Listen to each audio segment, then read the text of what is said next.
Manood, makinig, matuto. Manood, makinig at matuto. May aral natin ang kwento ng bayan ko. Magandang araw! Isang bagong paglalakbay na naman mula sa kaban ng mga kwento ng bayan ko ang ating pagsasaluhan ngayon.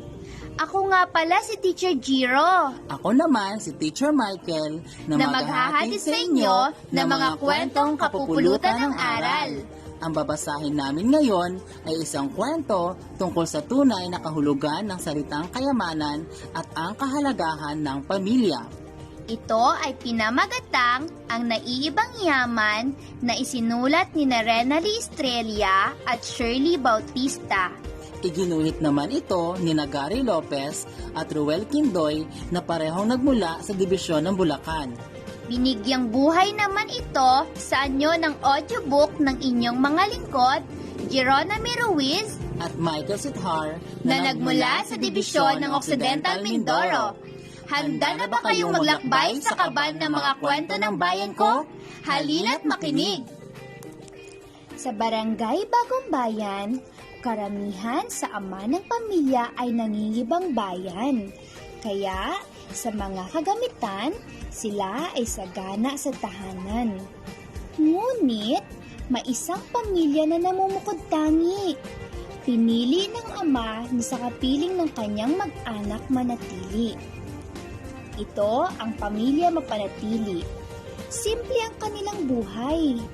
Hindi man mayaman sa mga material na bagay, sagana naman sa panahon at pagmamahal. Si Mang Billy ay ama ng pamilya mapanatili. Sapat ang kinikita ni Mang Billy para sa mga pangangailangan ng kanyang pamilya. Para sa kanya, mahalaga na ang pamilya ay laging sama-sama. Sa tahanan ng pamilya mapanatili, sila'y laging nakangiti. Sabay-sabay rin manalangin bago matulog at kumain. Isang araw, napansin ni Mang Billy na malungkot si Lily. Nilapitan niya ang anak at tinanong kung bakit. Anak, mukhang may bumabagabag sa iyong damdamin. Maari ko bang malaman upang ikaw ay aking matulungan? Pansin ni Mang Billy. Kami po ay may taktang aralin. Pinasusulat kami ng isang talata tungkol sa yaman ng pamilya. Malungkot na paliwanag ni Lily. Hindi ka dapat malungkot. Napakaganda ng ipinagawa ng inyong guro. Nakangiting wika ng kanyang tatay. Wala po akong maisip na yaman natin.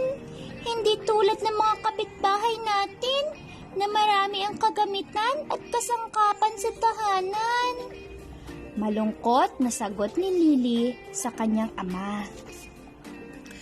Lily, hindi lamang ang dami ng gamit sa tahanan ang sukatan ng yaman.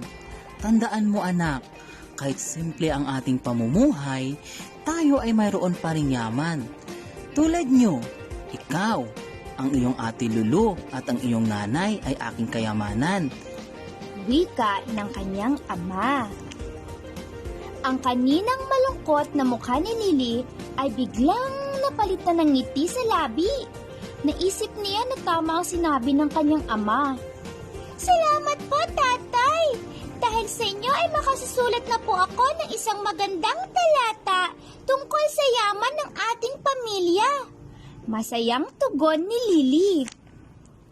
Mabilis na kinuha ni Lily ang kanyang ballpen at kwaderno.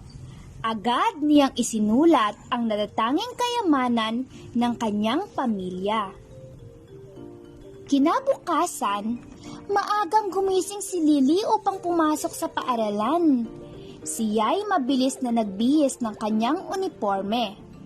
Tulad ng nakawalian ng kanyang pamilya, sabay-sabay silang nagdasal, bago kumain ng agahan.